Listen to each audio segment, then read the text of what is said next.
Hello friend, good morning. Are you fine? Okay. Guys, today we are just going to start the wave nature of electromagnetic radiation. Wave nature. Wave nature of electro okay magnetic radiations. Generally the wave nature means what? You know the wave means what? It is called लहर बेटा. जैसे समुद्र में लहर होती है, आज हम इसी की बात करेंगे. This is a very important, always asking the 1 2 marks question in your board exams previously. Okay, if you want to see the paper, then you will find 1 or 2 marks smallest question have been regarding to this topic, wave nature of electromagnetic radiations. Okay, generally we know that light particle, okay, these are the light particle is only need a medium to travel. But in the 19th century, it was discovered there is a no medium required for the light particle to travel. Light can also travel in vacuum. Is it? Because any waves, if you are traveling anywhere, they require medium. But there are the some waves that do not require medium. That is what electromagnetic wave. Light is also do not require medium to travel, because in the vacuum the speed of light is what? 3 into 10 to the power 8 meter per second. This is the speed of light in vacuum. Now see, actually the previous concept was that the thermal, okay, the thermal radiations. In the previous concept, or in the 19th 18th century, the scientist has given about the thermal radiations concept. What do you mean by the thermal radiations concept? In this thermal radiations concept, the absorption and emission of radiations by any heated object, okay, having the same field of electromagnetic waves. Generally I will show you and how these waves are different to each other.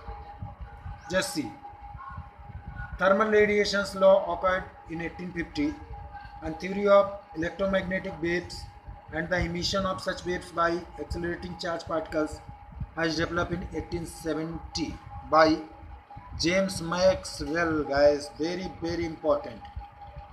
Okay, so these electromagnetic radiations has already theory proposed by James Maxwell. Okay, and later it was already experimented by the Heinrich Hertz. The unit of frequency is called hertz or cycle per second. Hertz was scientist. After his naming, the unit of frequency has been named. Chalo, we will start. Like, what is the special nature of electromagnetic waves? Is it? This is our question. What are the special features of electromagnetic waves? Generally, we will put a type of structures here. Okay, this is our spectrum. This is our spectrum. Okay, and a simple spectrum as like this way. A band of metallic sheet or anything where we can flow of electric and magnetic field. Now the light has already started from here.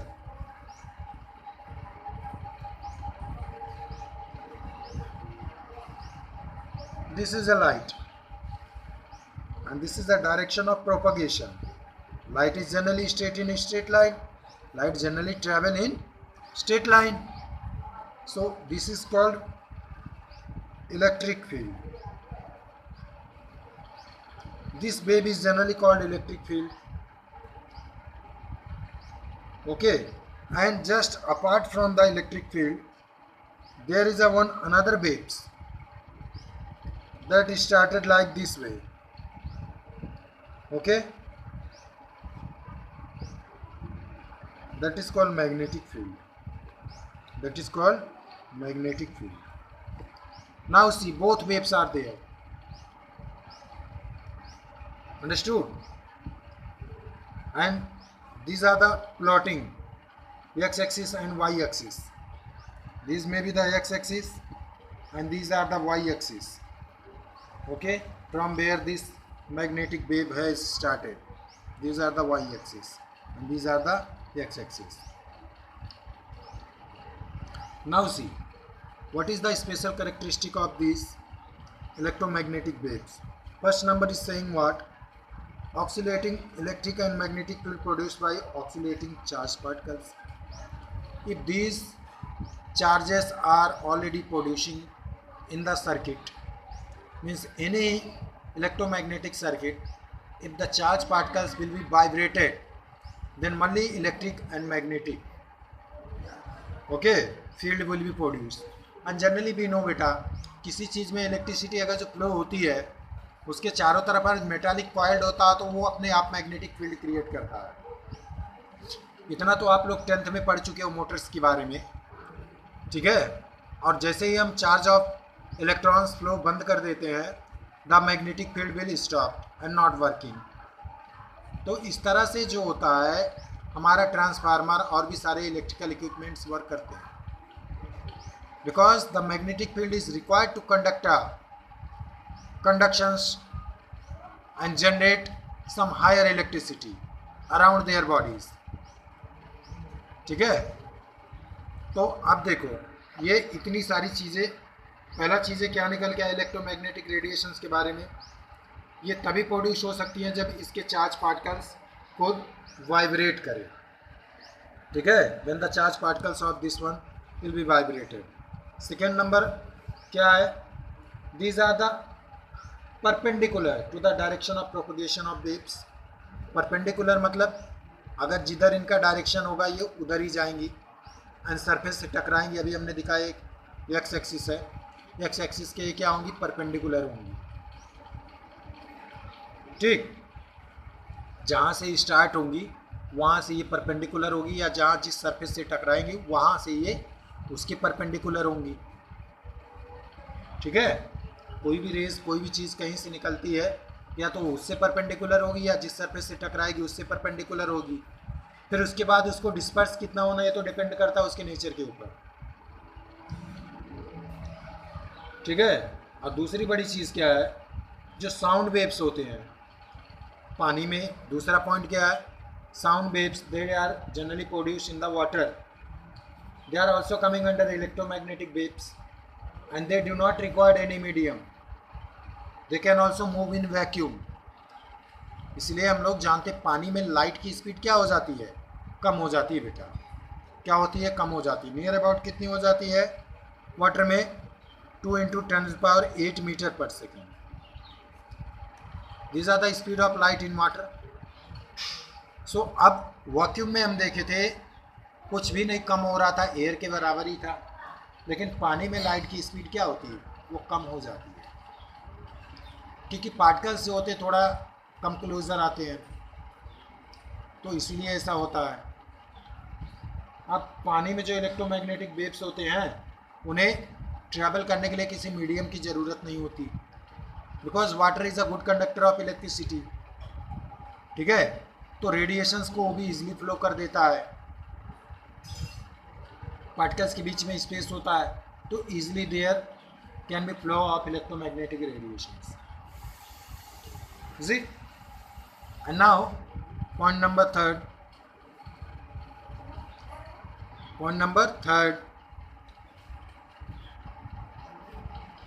there are different type of electromagnetic radiations on this spectrum.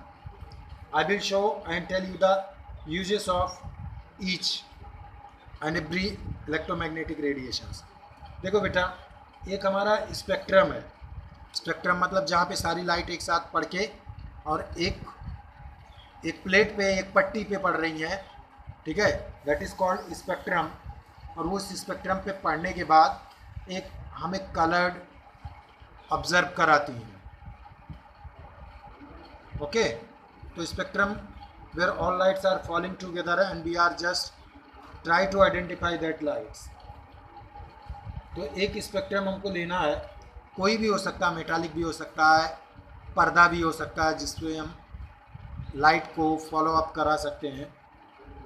तो जो इस spectrum है, ठीक है, generally हम लोग जान रहे हैं स्पेक्ट्रम के ऊपर सबसे पहले जो सबसे कम फ्रिक्वेंसी की रेज है जनरली जो यूज़ में आती है वो कितनी है? 10⁶ हर्ट्ज। हर्ट्ज क्या है? The unit of frequency. I have just told you it was discovered by Heinrich hertz. या हर्ट्ज के अलावा और क्या कह सकते हो? साइकिल पर सेकेंड। इसका दूसरा नाम हर्ट्ज का क्या होता है? साइकिल पर सेकेंड। ठीक है, तो ये हर्ट्ज जो होती है 10⁶, लगभग कितना हो गया? 1,00,000 हर्ट्ज।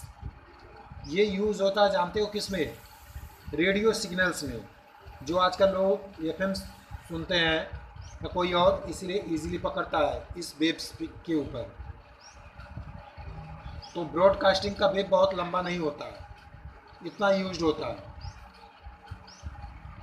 और जो 10⁻10 होता है हर्ट्ज का, ये रडार सिग्नल्स में यूज़ होता है। रडार मतलब क्या होता है? जो हवाई जहाज़ से सिग्नल यहाँ पे अर्थ से भेजा जाता है लोकेशन डिटेक्ट करने के लिए और भी पायलट को इंस्ट्रक्ट करने के लिए, that is called radar. That is called radar. Radio active detective and amplifications of radiation is the full form of radar. ठीक है, अब हम लोग आगे बात करते हैं। इंफ्रारेड जो जोन होता है 10⁻13 होता है। Okay, 10⁻13 infrared. These are the ultraviolet UV rays produced in this zone, UV rays, and these UV rays are used to help in the treatment of any type of cancers. Okay, this is the high levels of rays producing by the electromagnetic waves on this frequencies rays generally using in oncology means cancer में use होता है ये। Then 10⁻16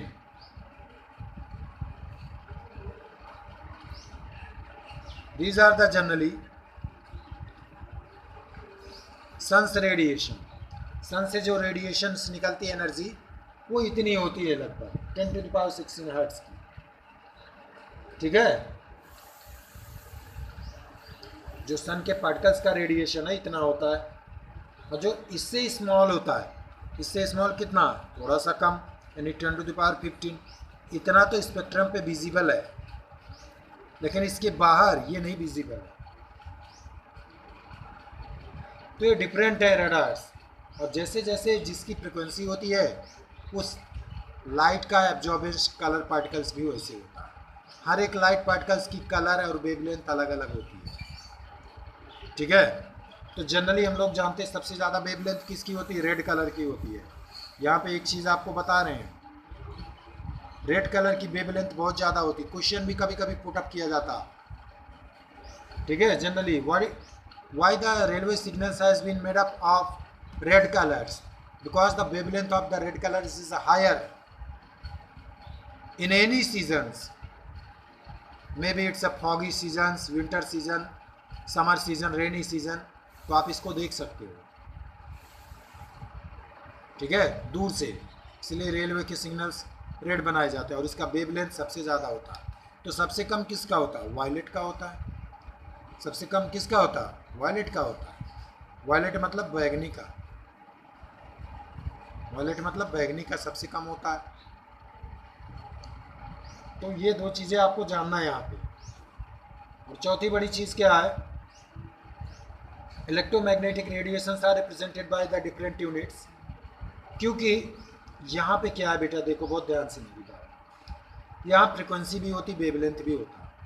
frequency is represented by mu. This is called mu. Okay, and wavelength is represented by lambda. Okay, and it should be in meter, it should be in hertz, cycle per second.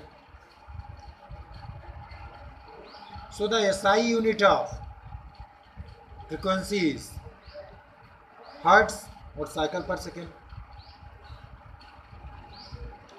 So what is frequency?